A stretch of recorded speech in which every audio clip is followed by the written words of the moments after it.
I'm joined this week by Cayley Tull. She is one of the co-founders of Let Music Fill My World. And I'm so excited to have you join and share your story. How are you? Thank you for having me. I'm really good. And I mean, I'm especially good. I've got this dog right here, Remy.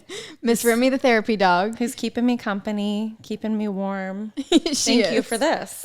You should have led with this. I know. This is the real reason everybody comes is to get therapy, is honestly. And I totally get it. I get therapy every day. So I totally enjoy this experience.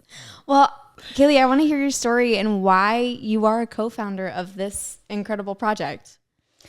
Well, a few years ago in 2023, John Ondrasik, Grammy-nominated artist of Fight for Fighting, and I connected, and we came up with this concept about how to do good work right now in music education, which means getting teachers into schools where there aren't any, getting music educators into schools where there aren't any, and also how to do more storytelling about why music matters.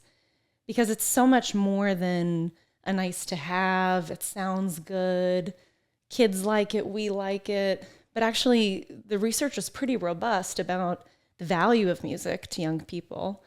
And we can talk more about that later. But we really wanted to transform some of the storytelling so that more Americans could recognize that music education is an incredibly valuable and highly underutilized tool that we need now more than ever. Yeah. So did you ever have experience in your young life, in your, I guess, even just beyond being young, but as you were getting older, that music really played a significant role for you? Yeah, growing up on my mom's side of the family in particular, my mom was one of 7. We always were doing something musical. I have a lot of memories of gathering with the cousins at my grandparents' house in Orinda, California, and everyone would find something that would turn into an instrument. Some people would have real instruments like a guitar, but most of us would just have something that would make noise. Some people would sing, and this feeling of everyone can contribute, everyone's a part of this, and that together we're making something special really stuck with me. And I think the creative outlet, the feeling of belonging and the playfulness of that as a young person is so valuable, because there's no doubt that the curriculum that we have, math and science, we need all of that. But when we think about the skills for the future and what the future of work is going to look like, we really need young people that have the ability to be collaborative and resilient and have critical thinking skills and a lot of innovation and creativity. And so we need to provide young people in school the tools that will help them build that. And music education, music and the arts are those avenues. I love that you were talking about in the school experience, because I often think about what my experience was like growing up. And I was very lucky that I had significant music education. I was in choir and we did music programs, and so much of our curriculum every single year had to include some form of music. And I think it played a really big role in the creative side of me to understand. I mean, heck, there was even a moment in time when I wanted to be a singer. That was like my purpose in life. I mean, who didn't want that? Right? Didn't we all want that at some point? Yeah, you see like the famous people, you're like, I want to be a star. I could That's do so that. fun. And then you realize, oh, actually, it's quite hard. Oh, yeah. Yeah. Very thankfully, my mother tried very gently to let me down, but that was just a whole process in itself for her. But I really do think of so many of those moments, and I remember them. You know where you don't remember a lot of your stories growing up as a kid. Mm-hmm. But I can remember that I was singing on the stage about the barn. There was this old TV show with a barn. I think his name was Ed. Okay. There was a horse. And I know that's like so many very random details. But I remember that we did this old school play of like these old songs, and I had a solo, and I was so excited. Such a big deal. Yeah, and you practice, and you learn and develop so many skills through You try, that. you fail, you have to put yourself out there. Yeah. Mm-hmm. And you have to like have the confidence to go out on stage and sing in front of all these people you don't know. And then when it happens, you build this confidence up within yourself. Even if you're not doing a solo, it's Absolutely. still nerve-wracking.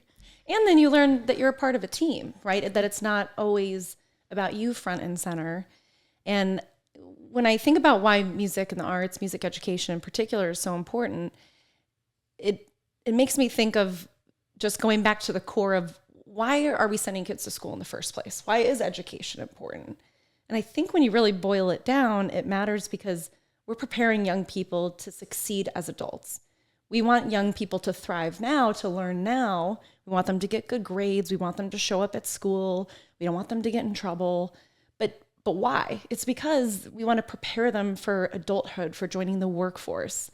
And I think we have to get back to thinking a little more out of the box about what that looks like for today. And I think we could be doing better.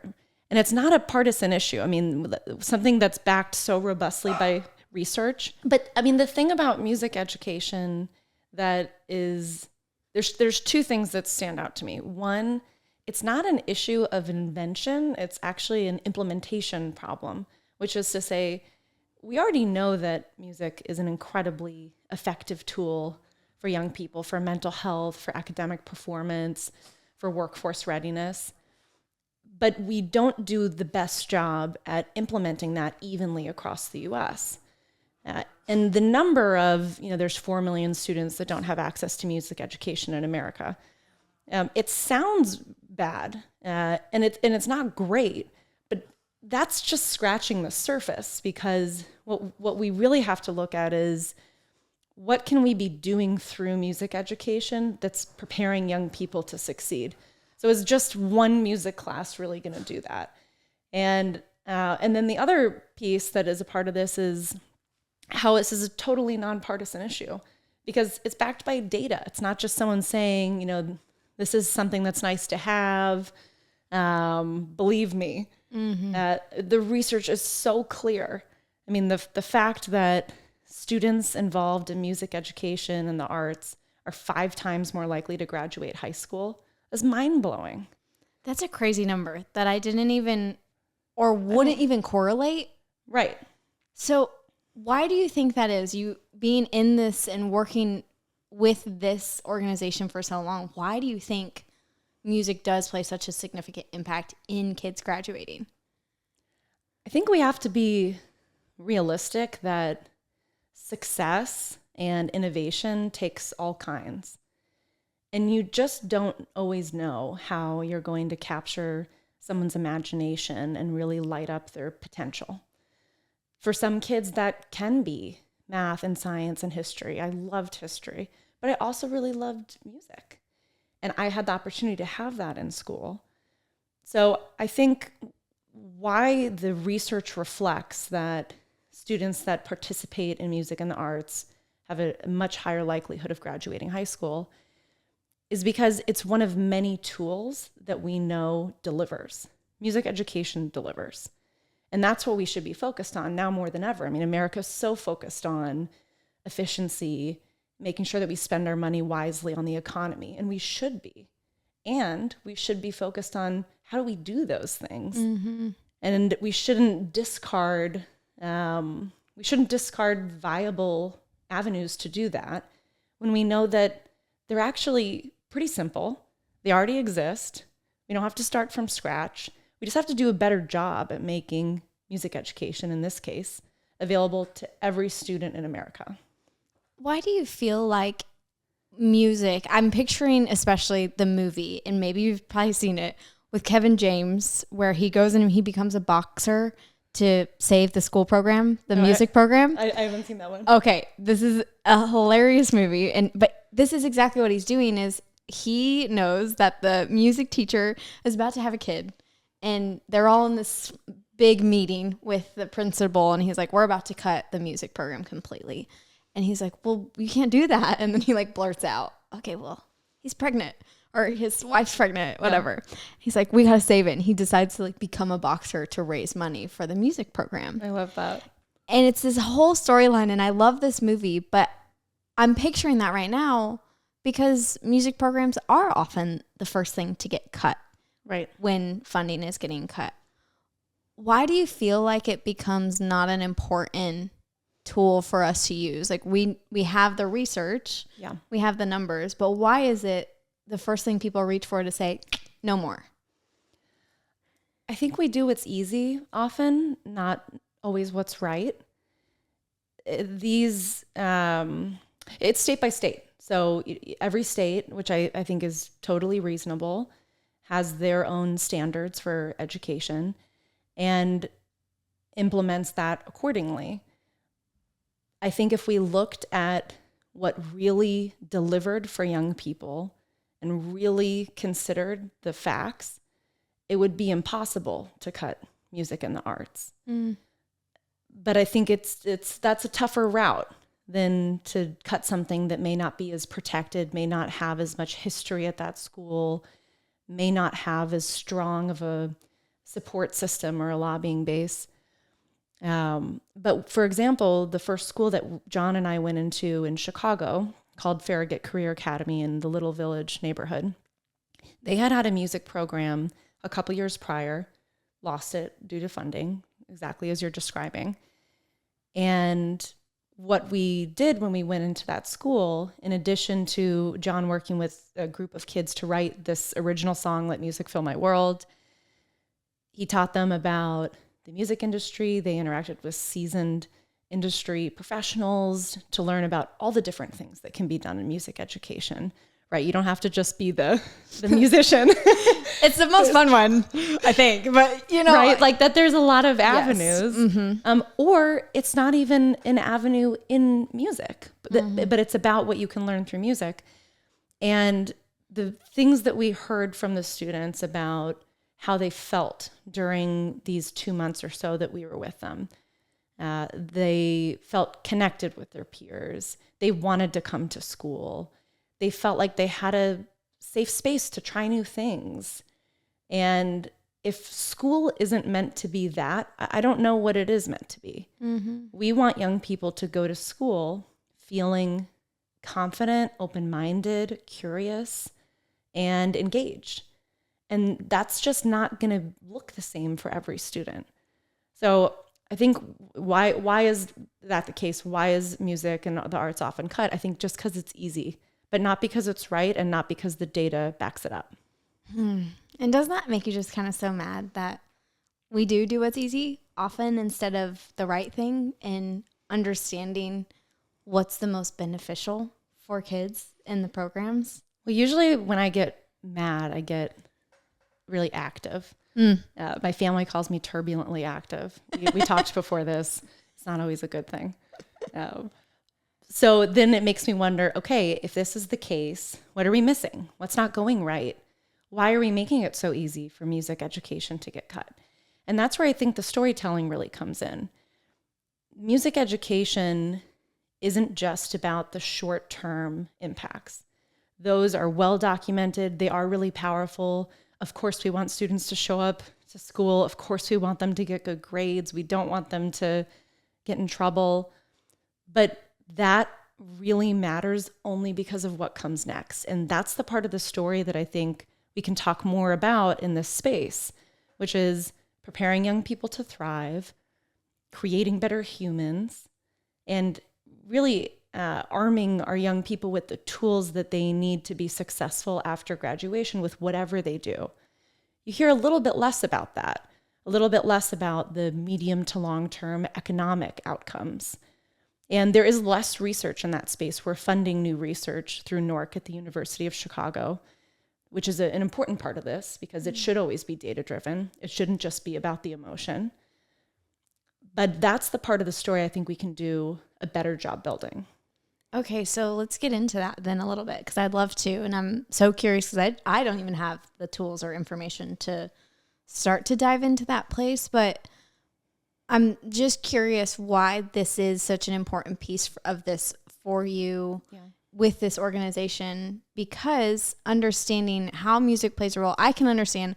I love music. I know how it makes me feel. I know I can listen to music to get through certain times. And I know that music helps me. And I know that learning instruments is good for my brain. Like I know those pieces, but why is this part so important for you guys at this stage? So I spent the first part of my career, a little over a decade, in government service. And I had the chance to travel and work all over the world. Saw many different cultures, a lot of different ways that things were done, that people lived their lives, and saw good, bad, saw it all. And then when I came back to the US and decided that I wanted to stay here at home for some time, what I realized was that the outside in perspective that I had had for so long, how to keep the US safe, strong, prosperous from the outside in, was just a part of the puzzle. And in fact, there's so much that needs to be done here at home to keep us safe, strong, and prosperous. And I got really curious about what that looks like. When I set up our family office a couple years ago, the main thing that we focused on across a couple of different industries is human potential. And we look for opportunities where human potential is not being leveraged, is being missed, where there's really an opportunity to redesign, rewire, where business as usual just isn't going to cut it anymore. Mm-hmm. And so we started in workforce. And the whole idea was we need to engage overlooked talent because the consequences for our economy are significant. It's not just about the human story. That's an important part. But it's also about what will continue to keep our country strong and functional and successful for the future to come. So we started a couple of different initiatives in that space. And the biggest feedback that we heard from employers was that new hires weren't work ready. And when we dug into that, what we learned was that was about executive functioning and of these 21st century skills. So resiliency, thinking out of the box, working on a team, collaboration. Those are not taught in the certification program. Those are not taught in the degree program that's required for that person to apply to and get the job. Mm. So then we started to think out of the box ourselves. How can we go upstream?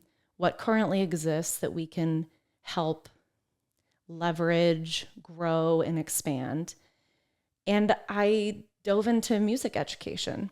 Not at all at the expense of arts, but mainly at eating the elephant kind of issue where I was like, you got to start somewhere. Mm-hmm. There's a lot going on in this space. Yeah, like how do we narrow this down and just really start to take a chunk out of this? Exactly. And once I started to read a lot about what we already knew when it comes to music education, how it delivers for young people, and the benefits in the short and medium term, I was shocked that we weren't seeing more success in this space. Mm. And that comes back again, I think, to the way that we do storytelling. And sometimes you have to just shake it up a little bit. And that's what Let Music Fill My World is doing. And we're doing it through great partnerships and a coalition with many other organizations that exist in this space. Because as a nonprofit that's fully funded, we have a little more flexibility to be creative and to try to build really broad partnerships with organizations that have been doing this for a long time and have had many successes. But what we're talking about here is scale. So how do we get to a point where every student in America has access to music education, where it's obvious to all Americans how valuable music education is in school? That's a part of it too. Mm-hmm.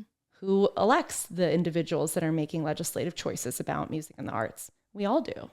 So it's our responsibility to be educated about this topic. But people have a million things on their mind all the time. You can't expect people to focus and zoom in on just one issue that you might care about. So we've got to make a little noise. And we're doing that through the Music Matters Challenge. We're doing that through this Power of Music series that we have going on. But the bottom line is it's a good news story. We know that music education works. It's available to us. We can do a better job, but we have to do it together. Well, and hearing you talk about this and understanding there's a few different pieces to this that I want to address, but understanding people as a whole. And I think understanding the younger generations coming up have had different educational experiences than a lot of us have had. And just as I mentioned how I had music, I also played a lot of sports. I also got to be involved in a lot of different activities and different programs. And as you're talking about this, I don't think I ever realized how much that played a role in who I became as an adult. I was involved actively in a volunteer organization. I was actively involved with animal organizations. I was actively involved in music programs. I was actively part of sports. I played every sport. I tried to learn to play multiple instruments. I think I had piano and guitar lessons all the time. I love that. But there was so much that I got to be exposed to. Exposure. Yes. And I'm thinking of me as a human being now. And had I not had so much of that different exposure, I would be a completely different person. And I wouldn't be the worker that I am because of those different moments of exposure and different things in my life. And I feel really lucky right now in this moment talking to you that I did have those experiences. But to your point, we're in a different place in time. And that exposure isn't happening. Well, and it's happening in some places, but it's not happening evenly. And the result is we're leaving a lot of young minds behind. And you just never know who is going to come up with the next incredible idea, who is going to be a powerful social entrepreneur. You don't know. But what you can know for sure is that if you're not providing all of these different outlets for young people in every community to explore, to innovate, to try new things, to be creative, it's very unlikely that you're going to see the same outcomes from those communities. So that this isn't a conversation about equity at its core. This is really a conversation about doing better for all of America, because when we do better for that person, it's also better for me. We don't need to get caught up in this being like a fleeting social movement. It's not. This is about results. And that's why it's a nonpartisan issue. This is about doing something that works for young people, that will be effective in schools, so that the moment graduation comes around, whether they pursue something in the music industry, in the entertainment industry, or something completely different, that they feel ready and prepared. And that isn't happening well across the country. There's some positive trends for mental health for young people in particular, but there's other trends that are really concerning about young people being optimistic for the future, feeling prepared.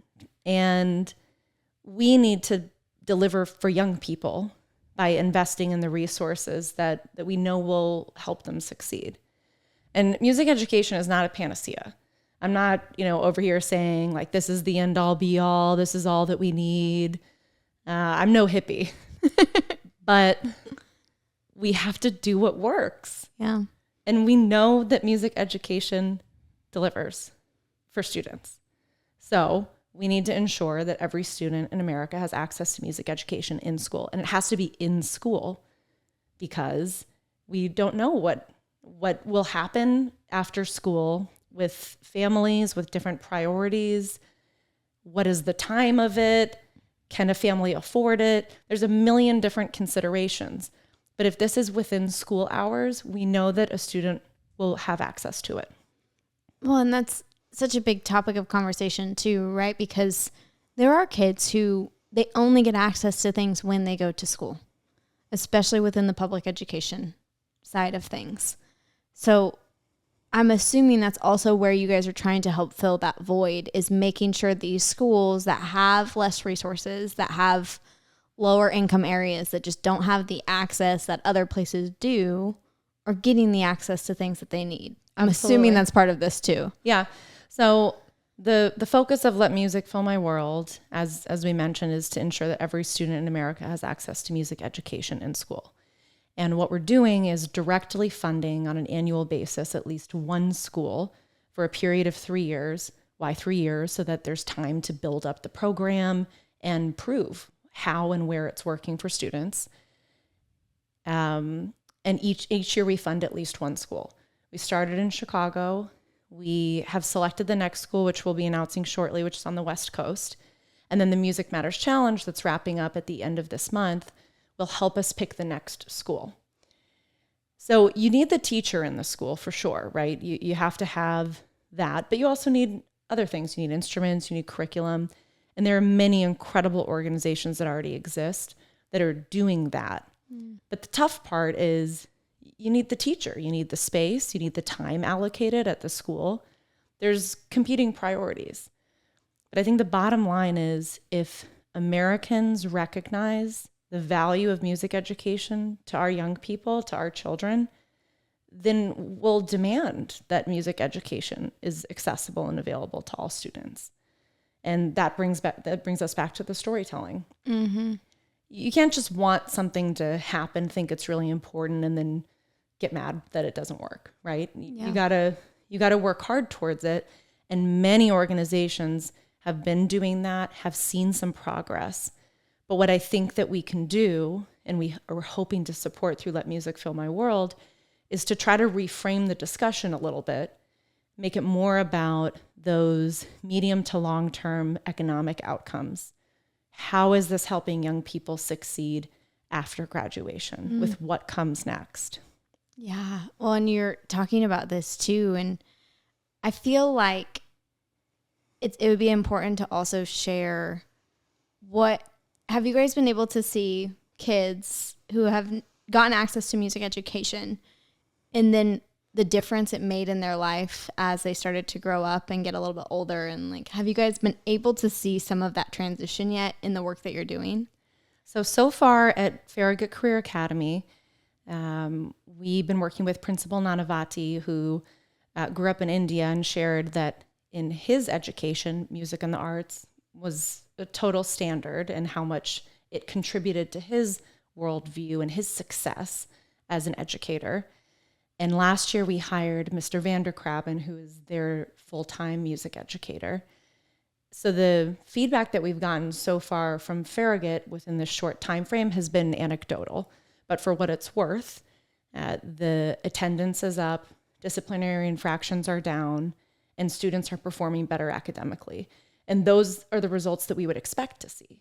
So we're seeing them. We'll continue to monitor and to measure. And the idea is that by providing the consistency of funding over 3 years, that the program will prove itself to the community and be able to make a strong case for securing future funding. So we'll cross that bridge when we get there. We're not going to abandon them, but what we hope is that we can create a more sustainable approach that will result in onward funding that's not philanthropic in nature, so that it can truly be more sustainable for that community. Yeah, and just something that becomes a basis. It's something that Exactly. has to be included. It's not a question of if. So much of what you're talking about too revolves around just the education of this alone. Understanding how music plays a role, why it's important, how in general exposure to just different types of things plays a role. Yeah. In all human beings, especially as you're young and you're learning and understanding the world around you. I think that's a huge piece to a lot of this too, is just getting people to hear the story. And I think right. that's what you were saying is the storytelling. And I think it was Plato that famously said, you discover more about a person in 1 hour of play than 1 year of conversation. And lessons like that, we really have to think about when it comes to education. Because what do you want from a teacher in a school? You want them to understand your child. You want them to have an idea of what's needed to help your child succeed. And so whether that's a kind of play, whether we're talking about music and the arts, recess, sports, music education need not come at the expense of some kind of physical activity. I was an athlete growing up, like you, tried so many different sports, and that was hugely valuable for me growing up and learning a lot of important lessons. But we have to think a little bit differently about what should be included on a regular basis for every student and ensure that we're making those decisions based on what is working, not just how it's been. Mm-hmm. It's really hard to change institutional investments, but we have to do it when we're not delivering for our young people, because those are our future leaders, and we should be doing everything that we can to make the investments necessary now so that when they enter the workforce, that I'm not talking with an employer saying, this seemed like a great candidate. They had all the qualifications, but they just aren't work ready. Mm-hmm. I mean, how devastating to have invested so much in a student and a young person. No doubt they're working their tail off, and then they get into that role, that career, and they're missing key skills that will make it much harder for them to excel. Well, and it's a piece to the puzzle that we haven't been talking about when it comes to lacking younger people in the workforce and what that looks like. I mean, I've worked with younger people, and there's no shortage of some of them where I'm just like, I feel like we had drastically different educations of understanding what hard work and time and effort looks like. And that's okay. It's just there's a missing piece. And this is that missing piece to the puzzle that I think is missing in the conversation around education and careers and what we need to evolve to do better. Yeah. Well, and that's a part of the conversation, which is the future of work. So we think we have a good sense of what jobs look like now, although we're seeing a lot of changes in many industries. But what will be required in the future of work? We will need to constantly reskill ourselves and reinvent how we show up professionally, because many jobs will change. Some will disappear, some will just evolve. And if we don't have a workforce that has that kind of resiliency and agility, we're gonna be in a world of pain. Mm-hmm. And it will be our own doing. There's some things that you can prepare for and some things you just can't. But what we can do a better job preparing for are those skills that when push comes to shove, when a new obstacle comes up, when something unexpected happens with work, that you can pivot. And I agree with you. I'm not convinced that we are doing enough, in particular for new people joining the workforce, to give them those skills so that when something comes up, they say, okay, I can take this on. Mm-hmm. It is a drastically different experience that I have and I've witnessed, not only being over people, but working with people. It's a different type of work ethic that until you and I were even having this conversation, I would have never equated to the young version of me and the skills and things that I learned. And that's why this conversation is important, because again, we're not having it. There's not a lot of this happening out in the space of understanding. Yeah. I think we like to forget that so many pieces of the puzzle have to come together for something to really work. Yes. More often than not, we just have a few pieces and we're trying to shove it together and make something work without understanding the entire picture. Absolutely. Well, and that is a little bit related to this invention versus implementation point, which is it feels easier sometimes, and I'm not sure why this is true, to say, well, we need to invent something. It's got to be something new that's going to solve this. But a lot of times we do have all the puzzle pieces, just as you said. We're just not putting them together either at all or well. Mm-hmm. And then the result is our poor outcomes. And then we say, well, there must be something new that we can invent here. And I'm no enemy of invention. There's plenty of cases where we do need innovation. I don't think that this is one of them, at least not now. I think we can do a lot better with what we have.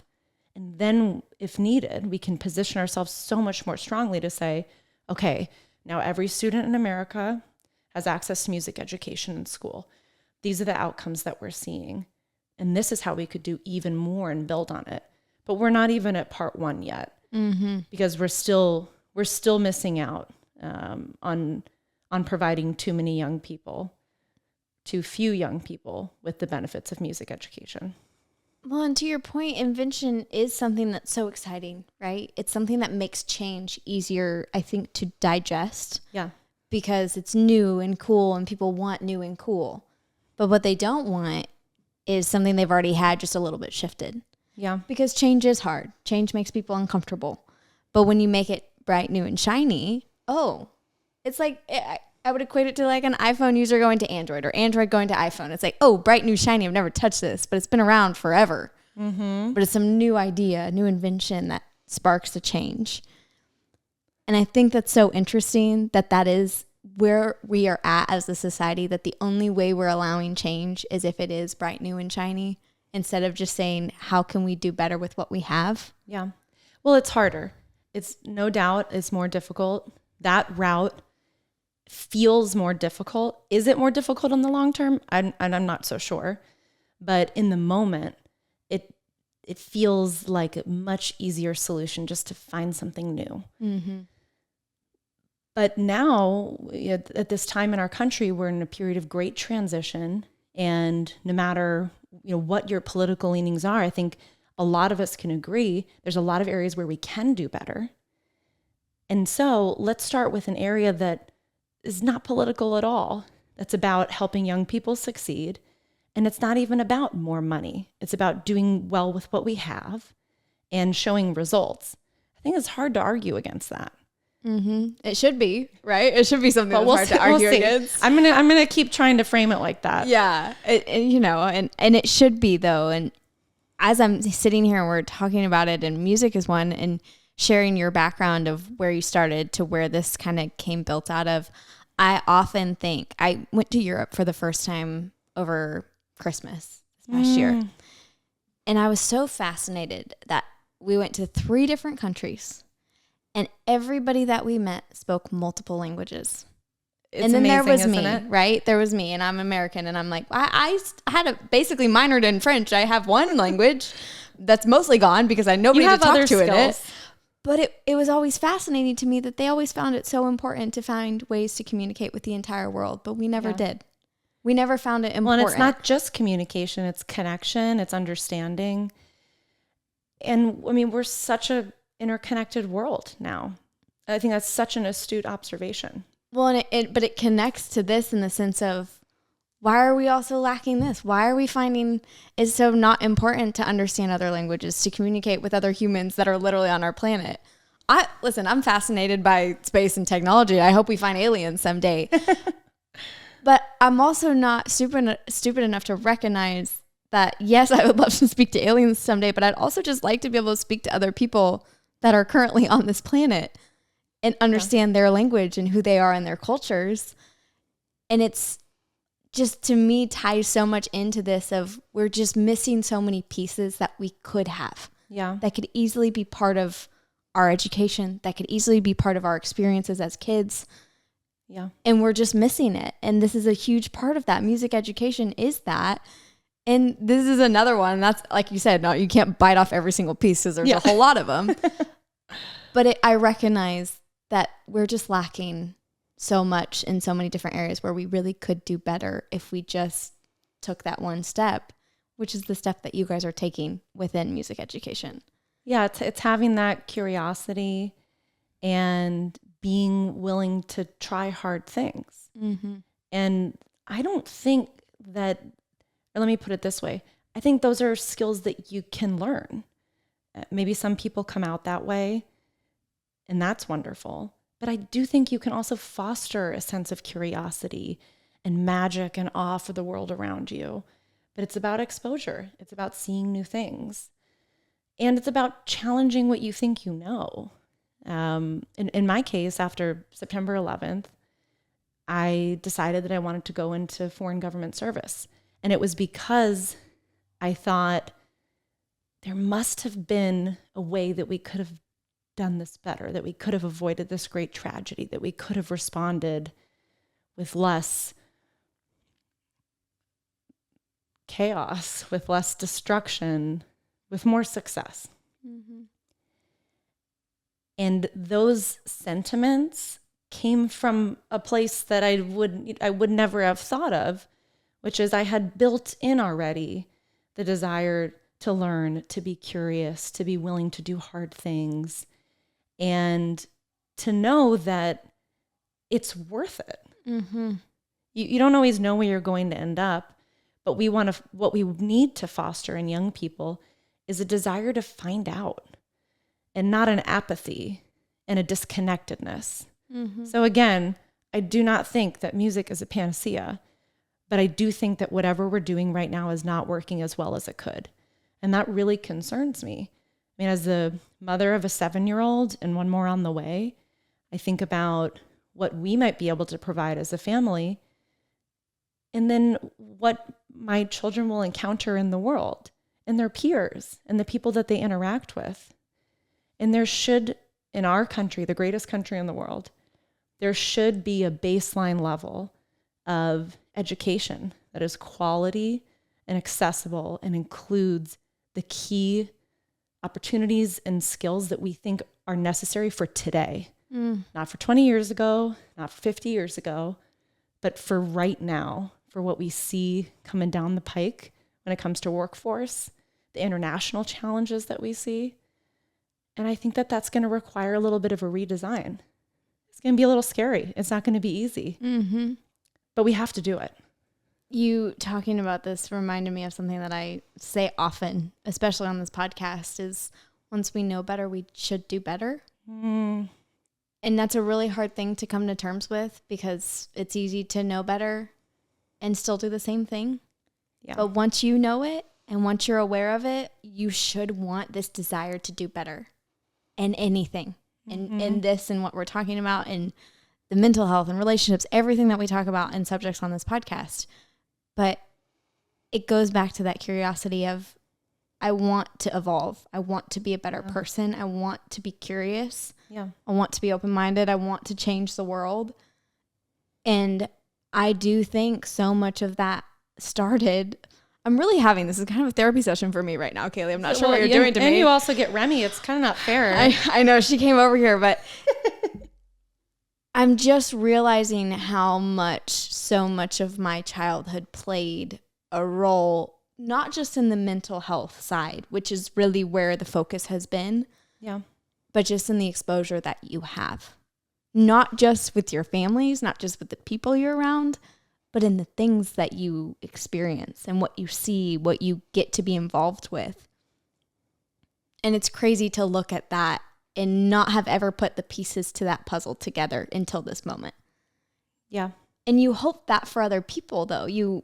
And I know there was plenty of people that I grew up with that did not have the same exposures that I did, or we had vastly different resources and different lifestyles, and that's part of economics and understanding how the world works. But what you guys are doing to try and level the playing field is really important. And again, it maybe, I think describing it as leveling the playing field is true, but it's incomplete because it's leveling the playing field, not just because it's a good thing, it is, but because it's effective. Yeah. And because we want to be results driven. So you're not just doing something because it's the right thing to do. You're doing it also because it's the smart thing to do. And I think the more that we can tell that part of the story, which is, I think we've been focused a little more on the former, doing the right thing by providing equitable music education.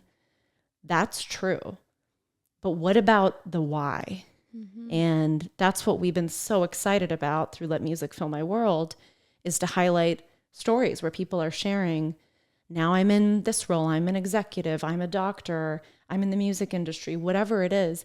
And this is how music, that universal language, that place that I had where I could just be myself, this is how music led me to that. And I love that. I think that that's a really great opportunity for us to shake it up a little bit and tell more stories, because as I said before, ultimately we need Americans to believe and support and fight for having the kind of education system that every student in our country deserves. And to me, that must be inclusive of music education. Yeah, it definitely does. And you couldn't have said it more eloquently, which is also why I love like throwing things out there, because it always makes people go on random things and I love it. It's my favorite part. I like to end the podcast with you sharing something maybe that we haven't been able to touch on, or a piece of advice or inspiration or whatever it may be. The floor is kind of open to yours to share, to end us on something that is really just close to your heart, or maybe it's on your mind right now, whatever that thing is. The first thing that comes to mind, so I'm a big reader.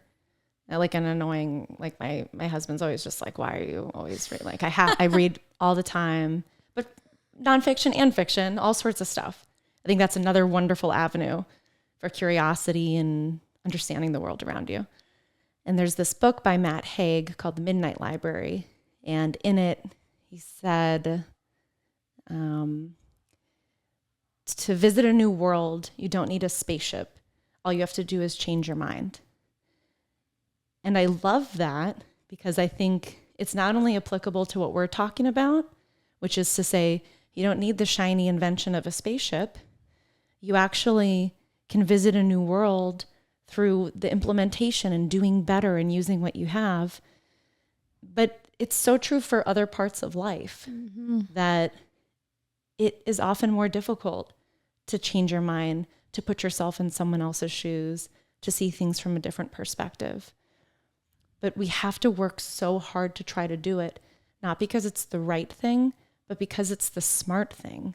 We will be better people, better family members, better employees, if we can see things holistically and have the curiosity to challenge our worldviews. And that is what our young people need. And we should be providing in every single school in America by providing music education to all of our students.